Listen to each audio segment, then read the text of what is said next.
Hello everyone, welcome to education first official. So प्यारे बच्चों, कैसे हैं आप सभी। मुझे उम्मीद है कि आप सभी ठीक होंगे और जो है आप अपनी पीटी वन की तैयारी बड़े ही जोर शोर से जो है कर रहे होंगे और तैयारी आप लोगों ने लगभग कर भी ली होगी। तो बच्चों, आज की इस वीडियो में हम क्लास फिफ्थ का एक जो है पीटी वन का पेपर सोल्व करेंगे। पीएमसी केंद्रीय विद्यालय का है, विषय रहेगा हिंदी, कक्षा पांचवी का यह पेपर है। यहाँ आपको कुछ इंस्ट्रक्शन दी गई है कि आपको नाम लिखना है। विभाग का मतलब होता है बच्चों सेक्शन। सेक्शन कह लीजिए। आप जो है इंग्लिश की बात करें तो कई जगह बच्चों आपको हिंदी में ये लिखा पाएगा अनुभाग। अनुभाग भी होता है तो सेम ही बात है। मतलब अनुक्रमांक का मतलब होता है रोल नंबर और दिनांक मतलब होता है डेट। तो ये सब चीजें आपने मेंशन करनी है। चलिए अब शुरू करते हैं। आगे क्या दिया गया, आगे बताया गया पाठ्यक्रम लक्ष्य क्या क्या रहेंगे। पाठ्यक्रम लक्ष्य है और उसके बाद दक्षताएं क्या क्या है, कॉम्पिटेंसी क्या क्या है। सीजी टू क्या है कि कैरिकुलर गोल टू समझ के साथ आपको पढ़ना आना चाहिए। सीजी थ्री समझ के साथ आप लिख भी पाए।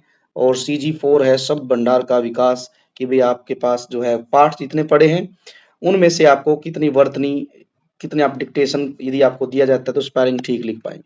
ये सब जो है 30 अंक का रहेगा। चलिए शुरू करते हैं। सबसे पहले हम पठन से शुरू करेंगे। पहला प्रश्न है यहाँ पर, प्रश्न नंबर 1 क्या दिया गया, निम्नलिखित अपठित गद्यांश को पढ़िए और प्रश्नों के उत्तर लिखिए। चलिए ठीक है। लिखा गया है कि आज का समय भाग दौड़ भरा समय है। आदमी दौड़ रहा है, हर कोई व्यस्त है। व्यस्त का मतलब होता है बच्चों, इंग्लिश में भी हम जानते चलेंगे कुछ शब्दों का अर्थ। व्यस्त मतलब बिजी है, कि आज जो है सब भाग रहे हैं, ठीक है, दौड़ रहे हैं अपने अपने काम के पीछे। इसी वजह से सब व्यस्त हो गए हैं। अब आगे क्या है कि व्यक्ति के पास, उसके पास दूसरों के लिए क्या अपने लिए ही समय नहीं है। ऐसे में लोग अपना परंपरागत खाना छोड़कर जंक फूड की तरफ आकर्षित हो गए हैं। आकर्षित का मतलब होता है बच्चों अट्रैक्ट हो गए हैं, है ना। क्योंकि आज जो है ऐसा समय हो गया है कि व्यक्ति के पास एक अपना घर का खाना खाने का भी समय नहीं है। भाग दौड़ में बाहर से ही खा लेता है। लेकिन यह जंक फूड उनकी सेहत के लिए सबसे बड़ी चुनौती बनकर खड़ा है। बड़े बड़े नगरों से होते हुए अब यह छोटे शहरों और कस्बों तक भी अब पहुंच गया है। देखिए पहले क्या था, जंक फूड जो है पहले सिर्फ बड़े बड़े नगरों तक था। लेकिन अब आप देखेंगे तो जंक फूड में हम किस किस की बात करेंगे।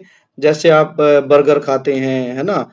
आजकल बड़े प्रचलन में है मोमोज, या फिर आप कहिए कि स्प्रिंग रोल आप खाते हैं, है ना। या फिर आप कहिए पिज्जा। ये सब जो है आज क्या है, इन्होंने आज बड़े बड़े शहरों की बजाय, बड़े शहरों में तो है ही इनका रोल बहुत इंपॉर्टेंट हो जाता है, लोग खाते हैं। बल्कि अब इनका जो एरिया है वो छोटे शहरों तक भी फैल गया, बल्कि कस्बों में भी पहुंच गया। छोटे छोटे गांव तक भी आप ये सब चीजें देख सकते हैं।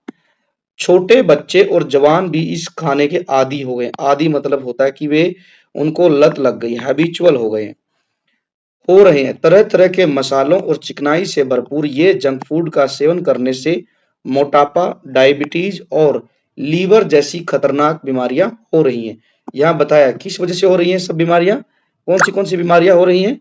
बीमारियां हो रही हैं मोटापा, डायबिटीज और लीवर से संबंधित। इन सब से बचने के लिए हमें क्या करना है, जंक फूड का सेवन करने से बचना चाहिए। यदि हमने क्या करना है कि हमें मोटापे से बचना है, डायबिटीज से बचना है, लीवर से संबंधित किसी बड़ी समस्या से बचना है, तो हमें क्या करना है, जंक फूड को अवॉइड करना पड़ेगा, छोड़ना पड़ेगा। पहला प्रश्न देखते हैं क्या दिया गया। ये सारे पैसेज अब गद्यांश पर आधारित है। हर आदमी किस तरह के खाने की ओर आकर्षित हो रहा है।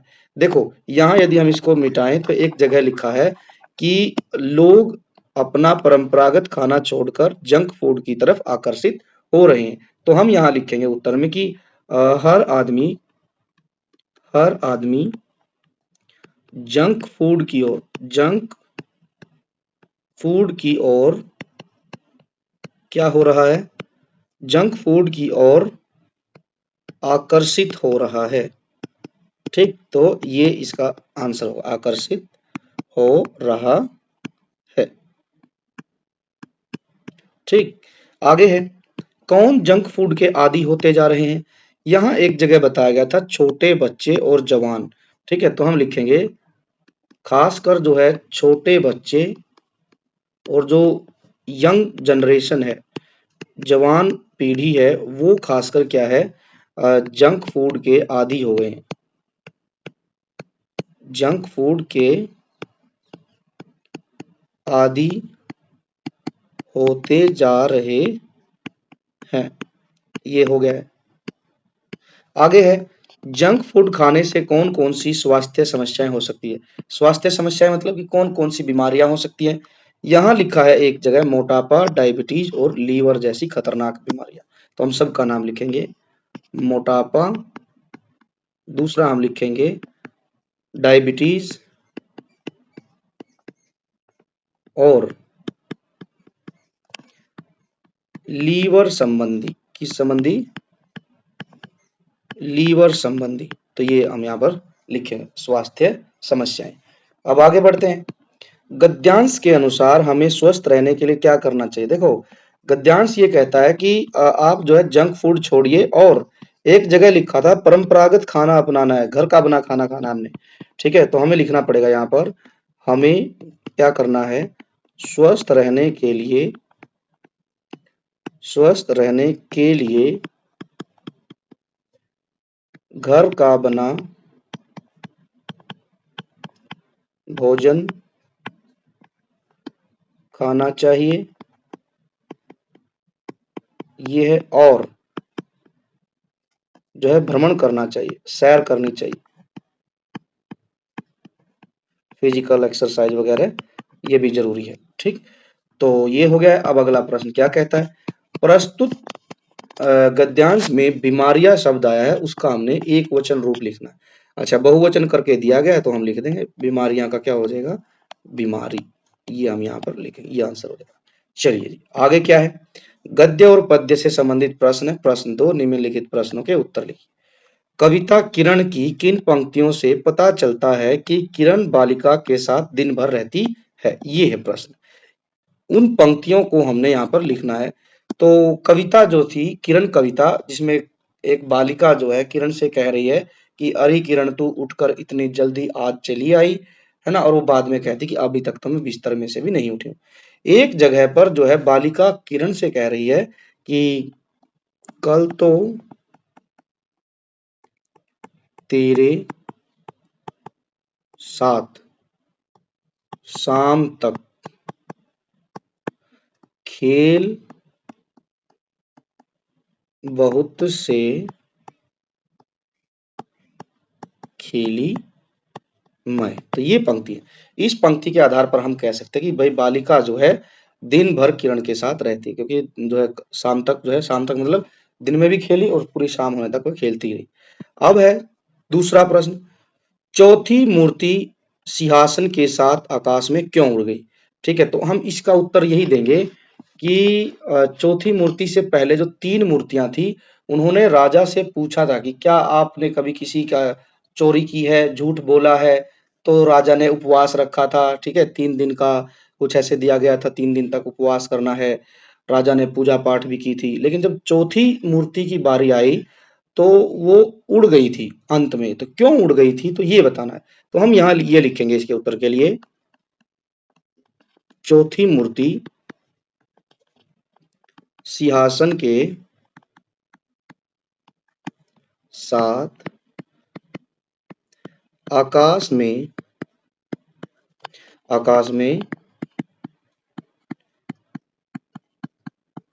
इसलिए उड़ गई क्योंकि उसे पता चल गया था, क्या क्या पता चल गया था कि राजा के मन में क्या है, कलुष है, कलुष अर्थात खोट है। राजा ईमानदार नहीं है, राजा सिंहासन को लेकर ईमानदार नहीं है। तो ये हम यहाँ पर लिखेंगे। ठीक है, आगे बढ़ते हैं। सर्दी से बचने के लिए चांद अपनी माँ से झिंगोले के अलावा और कौन कौन से कपड़े मांग सकता है, नाम लिखिए। देखो, चांद का कुर्ता में, चांद जो है अपनी माँ से झिंगोला अर्थात कुर्ता मांगता, खुला हुआ वस्त्र मांगता है। ताकि उसे सर्दी ना लगे। तो इसके अलावा यदि बात कहें तो हम यहाँ पर कह सकते हैं कि भाई चाँद जो है मफलर माँग सकता है, ठीक। इसके अलावा चाँद को हम दस्ताने पहना सकते हैं, ठीक है। इसके अलावा टोपी, सर्दी से बचने के लिए टोपी भी हो सकती है, टोपी पहन लेगा, या फिर ऊनी जैकेट पहना सकते हैं, जैकेट हो, ऊनी हो, ठीक। तो इस तरीके की कुछ चीजें आप यहाँ पर लिख सकते हैं। अब आगे बढ़ते हैं। अब है सृजनात्मक लेखन। क्या कह रहा है सृजनात्मक लेखन में कि आपके गांव और शहर में चांद से जुड़ा कौन सा त्योहार मनाया जाता है, इसके बारे में आप जो है 50 से 60 शब्दों में लिखिए। अब चांद से जुड़े कई सारे त्योहार हैं बच्चों, जैसे एक त्योहार है ईद, ईद के बारे में लिख सकते हैं आप। एक त्योहार है जन्माष्टमी, ठीक। एक त्योहार है हमारे भारत में बड़ा ही मुख्य त्योहार है जो है करवा चौथ, ठीक। तो कई सारे जो भी आपके शहर में, आपके गांव में त्योहार मनाया जाता है वो आप यहाँ पर लिख सकते हैं। जैसे हम एक त्योहार लिखेंगे करवा चौथ के बारे में, तो हम यहाँ लिखेंगे कि मेरे गांव में चांद से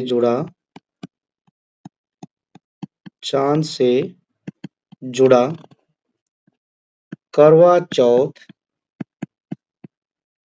त्योहार मनाया जाता है। तो ये हम यहाँ पर लिखेंगे, ठीक। फिर करवा चौथ की कुछ विशेषताएं बतानी है, ठीक है। तो हम लिखेंगे, क्या लिखेंगे, करवा चौथ का त्योहार, करवा चौथ का त्योहार मुख्य रूप से कौन मनाती हैं, महिलाएं मनाती हैं, ठीक है। ये हो गया है, ये लिखना है। फिर हमने लिखना है कि इस दिन महिलाएं क्या करती हैं, महिलाएं अपने पति की लंबी उम्र के लिए उपवास रखती हैं, है ना। ये भी आपने अक्सर देखा होगा अपने घर में, मम्मी जो है पापा के लिए करवा चौथ का व्रत रखती है ना, उपवास रखती हैं, ठीक। उपवास कह लीजिए या फिर व्रत व्रत कह लीजिए, ठीक है, दोनों एक ही बात है। और इसके बाद क्या होता है कि रात के समय चांद के दर्शन करने के बाद, है ना, चांद को दर्शन कह लीजिए या देखने के बाद, है ना, आसान भाषा में लिखेंगे, महिलाएं क्या करती हैं, महिलाएं अपना व्रत खोलती है ना, व्रत खोलती है, ठीक है। तो ये हो गया। हम यहाँ कहेंगे यह त्योहार क्या करता है, यह त्योहार पति पत्नी के बीच में क्या करता है, पति पत्नी के बीच में प्रेम बढ़ाता है, ठीक है, प्रेम बढ़ाता है यह त्योहार, करवा चौथ का त्योहार, ठीक है। तो हम इस तरीके से कुछ बातें लिख सकते हैं। आप भी अपनी तरफ से कुछ बातें आपको पता है अलग से इस त्योहार के बारे में, तो आप वो भी लिख सकते हैं। इसके लिए आप अपने माता पिता की हेल्प भी ले सकते हैं, सहायता भी ले सकते हैं। चलिए ये हो गया। अब आगे बढ़ते हैं। प्रश्न 4 क्या कहता है। प्रश्न 4 में कहा है कि नीचे दिए गए चित्र को ध्यान से देखिए, इसके बारे में 40 से 50 शब्दों में लिखिए, ठीक है। ध्यान देंगे तो ये जो आप चित्र देख रहे हैं ये किसी बगीचे का है ना। जैसे शहरों में क्या होता है, पार्क होते हैं, ये किसी चित्र है पार्क का, जहां पर बच्चों के जो है वॉक करने के लिए, साइकिलिंग के लिए रोड भी दिया गया है और बच्चे पेड़ लगा रहे हैं। एक जो है बाबा जो है अखबार पढ़ रहे हैं बेंच पर बैठकर, और एक छोटा सा तालाब भी है, बच्चे जो है झूलों पर झूल रहे हैं। इस चित्र में स्लाइडिंग भी है, ठीक। और कुछ बच्चे यहाँ पर 2 बच्चे जो है अपना रस्सी कूद रहे हैं। और चित्र को ध्यान से देखेंगे तो चारों तरफ बहुत ज्यादा हरियाली भी है। तो आप इसको बड़े ध्यान से देखकर जो है आप जो है इसके बारे में 40 से 50 शब्दों में लिखेंगे। ठीक है, तो चित्र के बारे में लिखना है तो हम इस तरीके से लिखेंगे कि यह चित्र शहर के एक पार्क का है ना, पार्क का है, क्योंकि शहर पीछे बिल्डिंग भी तो दिख रही है ना। इसमें बहुत सारे बच्चे दिखाए गए हैं, है ना। एक लड़का है ना साइकिल चला रहा है, साइकिल चला रहा है। फिर हम लिखेंगे 2 बच्चे क्या कर रहे हैं, पेड़ लगा रहे हैं। ये हो गया। इसके बाद हम यहाँ देखेंगे ध्यान से, एक महिला है अपने कुत्ते के साथ भ्रमण कर रही है ना, सैर कर रही है। तो हम लिखेंगे एक महिला, ठीक है, या महिला कह लीजिए या लड़की कह लीजिए, एक महिला अपने कुत्ते के साथ सैर कर रही है, ये लिख सकते हैं। इसके बाद जो है हम क्या लिखेंगे, एक बाबा, बूढ़े बाबा है ना, क्या कर रहे हैं, बूढ़े बाबा अखबार पढ़ रहे हैं, ये हम लिखेंगे। बहुत सारी बातें बच्चों आप लिख सकते हैं इस चित्र के बारे में। ठीक है, पार्क में क्या है, एक छोटा सा तालाब है, तालाब है जिसमें क्या है, फूल खिले हैं, जिसमें कमल के फूल खिले हैं, ये लिखेंगे हम। ठीक, और एक बत्तख है ना, एक बत्तख भी है।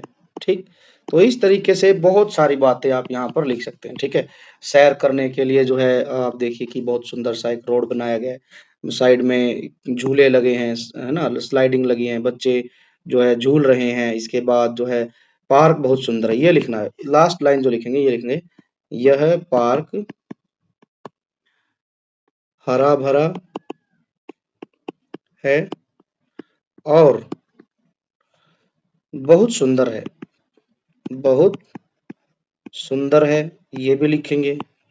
और साफ सफाई भी बहुत है, आप देखेंगे ना बच्चों, साफ सफाई भी अच्छी खासी है, क्योंकि यहाँ डस्टबिन भी लगा है और मेंटेन करके इसको रखा हुआ है। ठीक, तो ये सब बातें हम इसमें चित्र के आधार पर यहाँ पर लिखेंगे। चलिए अब आगे बढ़ते हैं, व्याकरण में क्या दिया गया, व्याकरण पोर्शन देखते हैं। तो प्रश्न नंबर 5 क्या कहता है, नीचे दिए गए वाक्य में से विशेषण शब्द पर गोला लगाओ। तीसरी मूर्ति भी उड़ गई, तीसरी मूर्ति भी उड़ गई। अब मूर्ति के बारे में बताया बच्चों, मूर्ति कितने नंबर की मूर्ति थी, तीसरी। मैं आपको कुछ बातें बताता हूँ बच्चों, यदि आपको मिलता है पहली, दूसरी, तीसरी, चौथी, पांचवी, इस तरीके की जब संख्या मिलती है, या फिर प्रथम, द्वितीय, प्रथम, द्वितीय, तृतीय, ये शब्द मिलते हैं। ठीक है, तो ये सब शब्द बच्चों विशेषण ही होते हैं। ठीक है, विशेषण, संख्यावाची विशेषण बोलते हैं इनको। तो गोला लगाएंगे तो तीसरी जो शब्द है वो विशेषण है। नीचे दिए गए वाक्य में से क्रिया शब्द को रेखांकित कीजिए, क्रिया बताना। एक लड़का कूदता भागता टीले पर चढ़ गया, तो यहाँ पर रेखांकित करना है, तो कूदता भागता एक क्रिया शब्द है, चढ़ गया ये भी एक जो है क्रिया शब्द है। अब आगे है प्रश्न 7, क्या लिखा है, विलोम शब्द लिखिए। शाम, सुबह, शाम का क्या हो जाएगा, सुबह। मित्र, मित्र का हो जाएगा शत्रु, मित्र, शत्रु। आगे है, नीचे दिए गए वाक्यों में से सर्वनाम शब्द पर गोला लगाओ, सर्वनाम बताना है। जाड़े की तो बात ठीक है, पर मैं तो डरती हूँ। सर्वनाम मतलब होता है बच्चों pronoun, pronoun I, we, you, they, है ना, ये सब होते हैं, ही, शी, इट। तो यहाँ पर जो है सर्वनाम है वो है मैं।